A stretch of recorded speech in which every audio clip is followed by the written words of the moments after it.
大家好，欢迎来到美食菜味。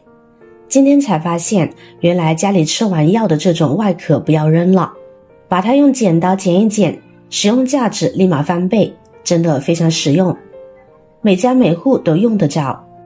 看完以后，大家不要再扔了。下面我们一起来了解一下吧。大家在吃药的时候呢，难免都会抠下这层类似锡纸的材质，甚至觉得十分解压，感到舒适。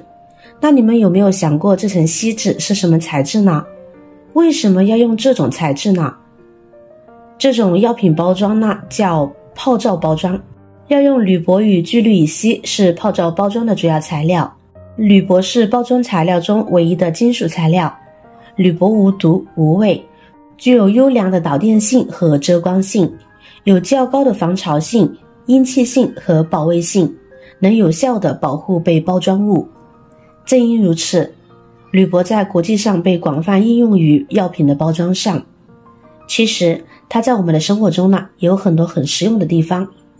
首先呢，我们把它撕下来一小片，撕下来之后呢，这一片呢是比较大的，那么我们就用不了那么多，先用剪子呢给它修剪一下，修剪出一个宽度在1厘米左右的长条，像这样就可以了。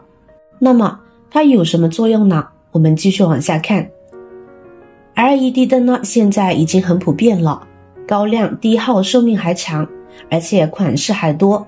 小的 LED 灯泡，大的吊灯。但是 LED 灯呢，偶尔呢会出现不亮变暗和断电闪烁的问题。其实解决这些问题呢很简单，我们只需要用刚才剪下来的这个小纸片呢就可以解决。这个就是我家换下来的 LED 灯，我们通上电源看一下。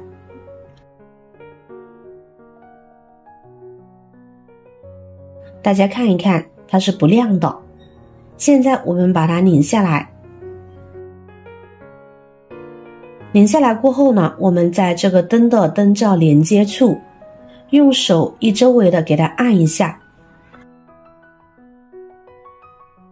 然后轻轻一拧呢，就可以取下来了。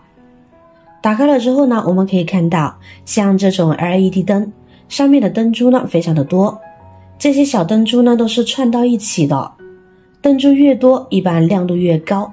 只要有一个灯坏了，它就是不会亮了。现在我们在上面找到坏的灯珠，这个很容易找到的，因为它很明显，它也是正常的颜色形状不同。如果看到它与众不同，说明就是它了。现在我们用刀片把这个灯珠外面呢这层黄色的东西呢给它刮下来。这层东西呢是粘在上面的，很容易刮掉。轻轻一刮呢就掉下来了，像这样露出里面的金属部分呢就可以了。像这样刮干净过后，我们先将它放在一边备用。现在我们准备一个这种电工胶带，没有的用透明胶带也可以。我们用剪刀呢把它剪下来一小条，要比刚才剪的铝箔纸条呢大一点。剪下来之后呢，我们把刚才从药壳上剪下来的铝箔纸给它粘在胶带上，粘在胶带的中间，给它按紧实一点，像这样就可以。接着我们把这个胶带呢粘在刚才我们处理的灯珠这里，但是大家要注意，粘的时候这个铝箔纸一定要对准灯的金属部位。对准之后呢，我们粘上去，我们用手多按压一下，按得紧实一些。亲爱的朋友们，视频都看到这里了，如果觉得我的内容对您有帮助的话，请您动动您发财的小手，给我点个赞，加个关注吧。您的鼓励就是我最大的动力，谢谢您的支持。粘好之后，现在我们把它拧在灯口上测试一下。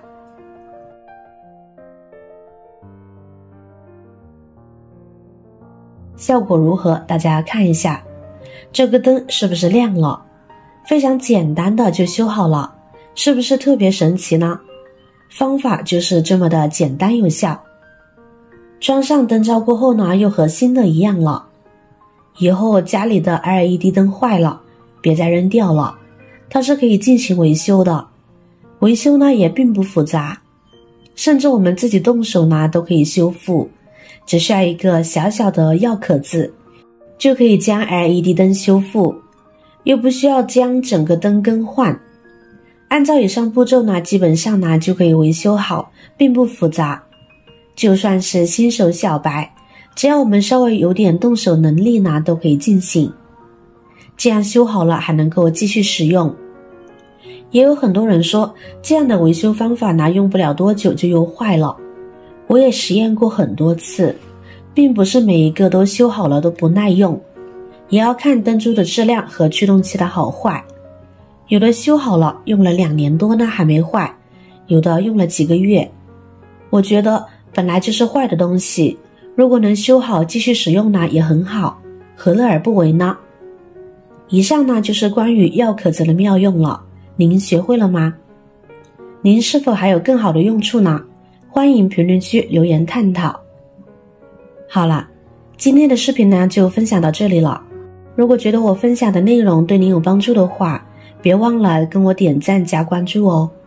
我每天呢都会分享不一样的精彩内容，点击我的头像还可以看到更多的精彩视频。